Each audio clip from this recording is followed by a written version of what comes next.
what Wisconsin says after knocking off Green Bay, and now Marquette. Only one team stands in their way from claiming Badger State bragging rights. Well, this is it. The night before the big game, a 7-5 Wisconsin team will take on a 10-2 Nebraska team that's statistically better. You heard Monte Ball say there that the Badgers would be arriving here tomorrow. They'll have a walkthrough practice early on, and then head coach Brett Bielema and Nebraska head coach Bo Pelini will both speak to the media. Now, Dale, another big difference, Bay Area natives. You're going to hear something here.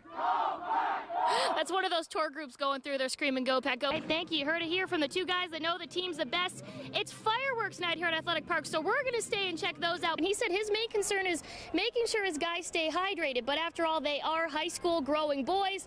All they wanted to do was go across the street and get a bite to eat. Kurt Phillips is a huge Peyton Manning fan, and head coach Brett Bielema said when the team arrived here in Indianapolis earlier today, they set up all his equipment in Peyton Manning's old locker, so he really got a kick out of that. Brent Chapman is one of the best anglers in the world. Gotta be on my game. But someone forgot to give the memo to the fish in Lake Dubay that he was coming to visit central Wisconsin. I was hoping to catch one. An unusual outing for Brent, who's the reigning Bassmaster Angler of the Year.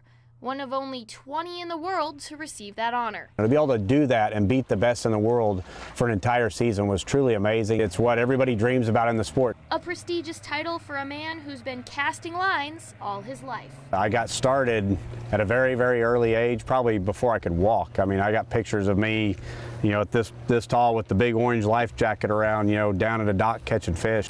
And Brent knows he's lucky to share all of his success with his first mates. I'm really blessed to have my family on the road with me, and you know, to have your wife and your kids travel with you. I mean, my kids at you know, 7 and 9 years old have already seen most of the country. And while Brent may not have caught dinner, he did leave some advice for those trolling the waters. Take baby steps. Pick one lure at a time and really learn how to use that lure and be as efficient as you can. Get a lot of confidence in that lure, you know, instead of just going and filling up a tackle box because it becomes overwhelming. And maybe next time we'll have better luck now that the fish aren't so camera shy. On Lake Dubay, Shannon Shepard, News Channel 7 Sports. With each point, Mariah Whalen's dreams are growing, and so is she. I'm around 6 foot. I want to get around 6'3". I think that'd be awesome. Like, for what my goals are to play college and like D1, I want to be up there. This freshman definitely gets up there for the Newman Cardinals. Earlier this month, she had a night with 24 kills, 14 digs, and 8 aces. Stats that make Coach Betty Lang excited about the future. You know, obviously she's playing at a very high level right now, and that's only going to get better the more that she trains, the more that she plays. She's had a lot of experience. It's just really a lot of fun to see her grow. And Mariah's not the only one in the Whalen family with athletic genes. My sister, she plays divisional in volleyball at USF, and then my brother, he is a great football player. With her dominant performances at the net and her numerous unanswered serves, it's no question that college volleyball is in this girl's future. But for right now, Mariah's philosophy on the game embodies what high school athletics are all about. The sport, it's just fun to play. Like, being around the team, like the whole atmosphere. I love just having 6 people on the court, just communicating and talking it out, and it's just really fun. Having fun with her teammates and winning games. Something no matter how tall you get, you can never outgrow. At Newman High School, Shannon Shepard, News Channel 7 Sports. Now, your local sports authority.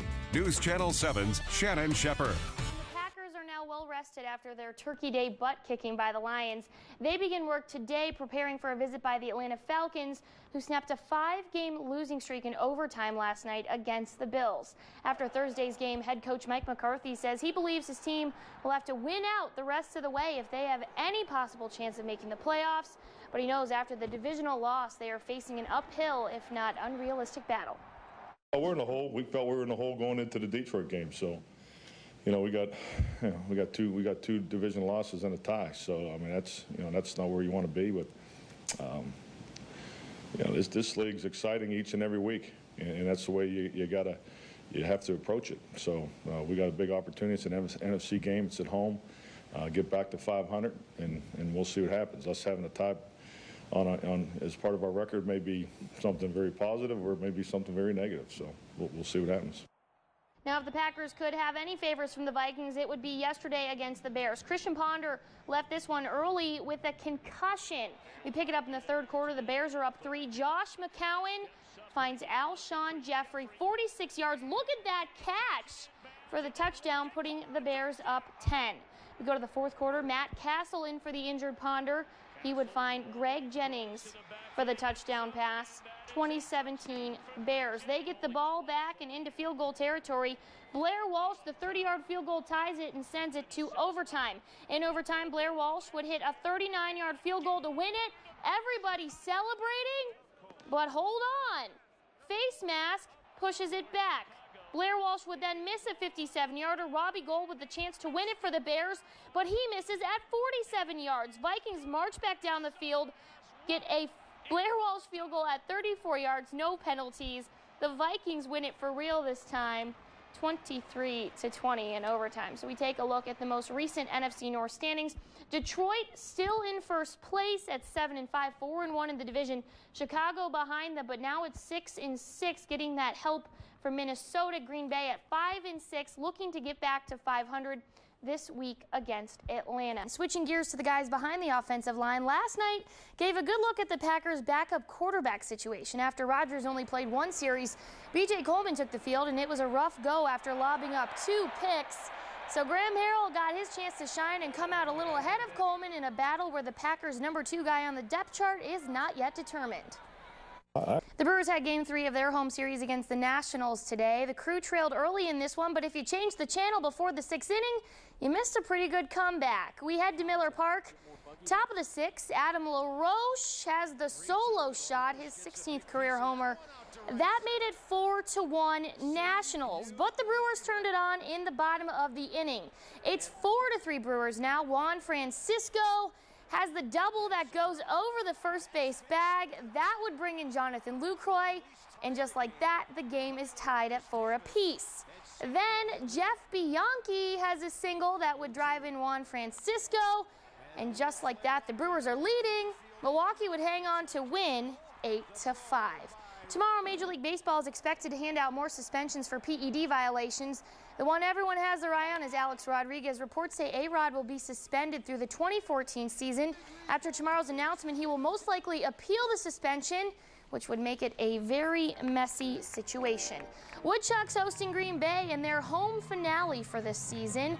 Trailing 3-2 in the 5th inning. Those were some nice moves. Wausau West product Adam Kramer on the mound, and he K's to end the inning. He went 6 innings with 6 strikeouts. In the 6th, the Chucks get it going.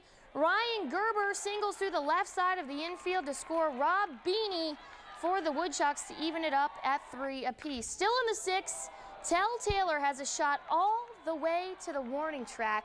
The Bullfrogs can't get to it. The go-ahead run is on the board. The Woodchucks hold on to win 6-5. A nice swan song for Athletic Park, which will be reconstructed during the off-season. Tomorrow morning starts the first day of Wisconsin's 2013 football season with the opening of fall camp, and with new head coach Gary Anderson comes some new traditions. Gary Anderson has instituted a Big Brother program in which new players are paired with veterans at their positions. The choices are made by the head coach, and this year junior college transfer Tanner McAvoy will be paired with veteran quarterback Kurt Phillips. Last month, McAvoy was the victim of a mugging in downtown Madison, and Anderson feels he should be paired with someone with a little bit more life experience like Phillips, who is in his 6th college season. But they also have to balance out this new friendship with the fact that they are competing for that starting job. Final day at Bridgestone, and the birdies continued for Tiger Woods, who was the far and away leader to start the day. That was a birdie right there on number 10. Tiger shoots a 70 and goes on to win his 8th career trophy at Firestone Country Club. That's just amazing. And his 5th title of the 2013 season. We go to the tricky triangle in the Poconos. 2 laps to go. Casey Kane passes Hendrick Motorsports teammate Jeff Gordon en route to winning the GoBowling.com 400. Kane picked up his 2nd win of the season and 16th of his NASCAR Sprint Cup Series career. That's it for sports. A final look at your weather after this break.